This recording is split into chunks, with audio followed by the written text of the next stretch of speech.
Welcome to the Washington Examiner interview series. I'm Christine Quayling, and I'm here with Energy and Environment reporter Breanne Deppisch. Breanne, welcome.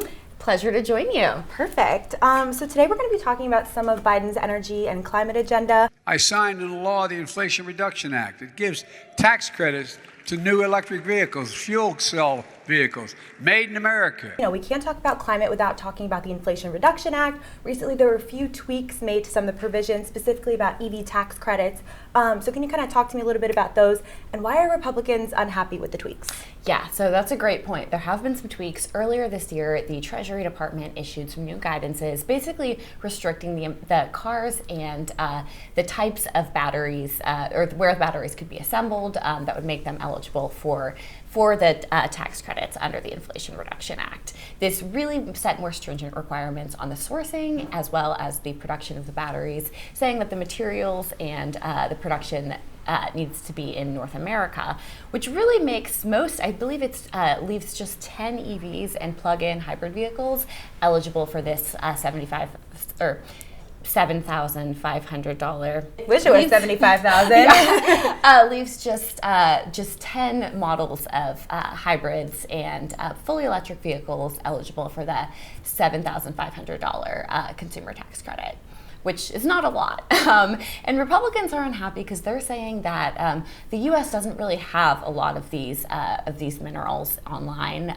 They're not mining for a ton. They are not really currently exploring lithium production, other cobalt, nickel, other things that are required for batteries. And part of the infrastructure law, we're investing $7.5 billion to build electric vehicle charging stations all across America. On the same topic of EVs, you know, the Biden administration has been pushing EVs. They're giving these tax credits, you know, whether there's some provisions or not. And, you know, there's some logistical challenges that are involved that aren't really being talked about in terms of, you know, we want people to drive these EVs, we want people to buy them, but there's infrastructure that's also needed to support this many people switching over to EVs. So talk to me a little bit about some of those challenges. Yes, so gosh, we could come from this from really a myriad of angles, but I think one of the most pressing ones is just the lack of public charger infrastructure. This varies widely across the U.S. I think California has the bulk of chargers, you know, more so than any other U.S. state, but they also have the most private chargers for EVs. This also is a really big barrier for drivers who use on-street parking and who don't have like private in-home garages and areas where they could set up an EV charger. You know, this is places like DC, New York City, Philadelphia, a lot of places that have a little bit less room than California and where would-be drivers have a lot less money to, you know, they might not own their home, or if they do own a home, it's a condo and they just, don't have a lot of their own infrastructure. Public charging infrastructure, we are woefully behind, and some states actually won't adopt it at all. Wyoming is one such example. They have just completely flat out refused federal funding for EV charging infrastructure, saying they don't want it, they don't need it, and so so just from a charging perspective, ton of hurdles there. People who live in New York City and have sky-high rent aren't exactly going to have their own charging station available in their apartment complex, so it's definitely a challenge. The United States is taking a bold action to put our energy sector on a path toward net zero emissions by no later than 2050. When, you know, you actually get the EV on the road, how much is the difference between, you know, having a gas-powered car and having an EV? How much savings are you really getting in terms of the carbon footprint? Yeah, well, that's interesting. It depends on how you measure it. I think the most common way of measurement is what's called cradle-to-grave emissions, and this actually accounts for the amount of carbon pollution that begins when the car is started to be manufactured, including production of battery materials for EVs, compared to gas-powered vehicles, as well as end-of-life disposal of the cars in various parts. So if you measure cradle-to-grave emissions, it's actually double the amount. It requires double the amount of carbon to produce an EV compared to its gas-powered counterpart. And to offset that, it can take actually between a year and a half to like 2-3 years, depending on the make and model of the car. That's based on different studies that the University of Michigan, Ford, and Volvo have put out. That's pretty significant because I think the thinking is, and certainly the administration has not really done anything to correct the record on this. I think it's based on the assumption that, yeah, as soon as your car hits the road, it just stops, it's just carbon neutral, but that's actually not the case. And it does take some time to offset that much higher carbon production that's related to manufacturing of the vehicle.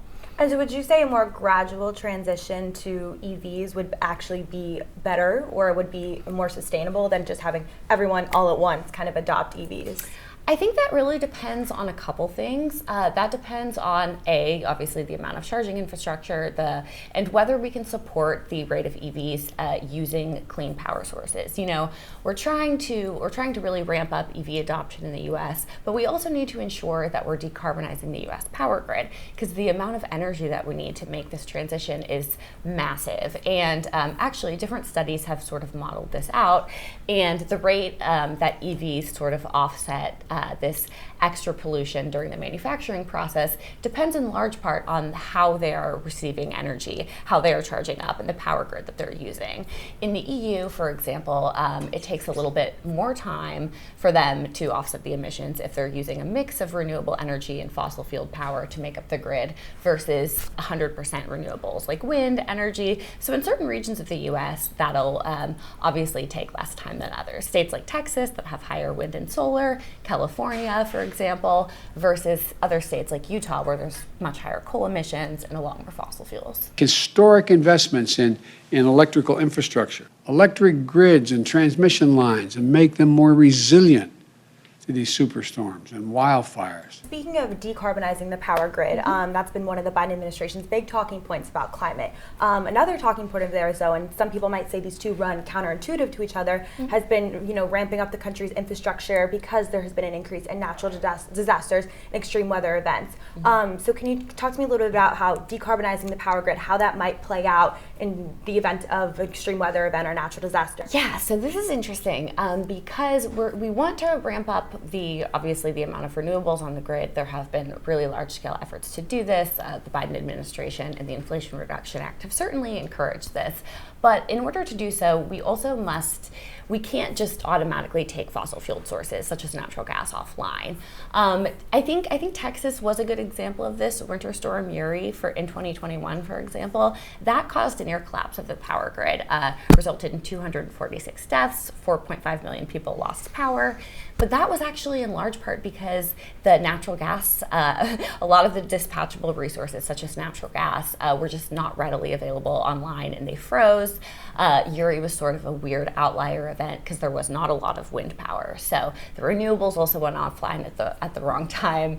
So sort of a confluence of really bad events for Texas. But yeah, so in order to, I think FERC and a lot of other regulatory agencies in the US are calling for the Biden administration to sort of add transmission projects to the grid to ease the permitting process in which they can add new renewable projects, add new other sources of energy online at the same time as they keep fossil fuel resources on, just to ensure that these resources go hand in hand and can really help the grid stay online in the event of extreme weather events, which are increasing.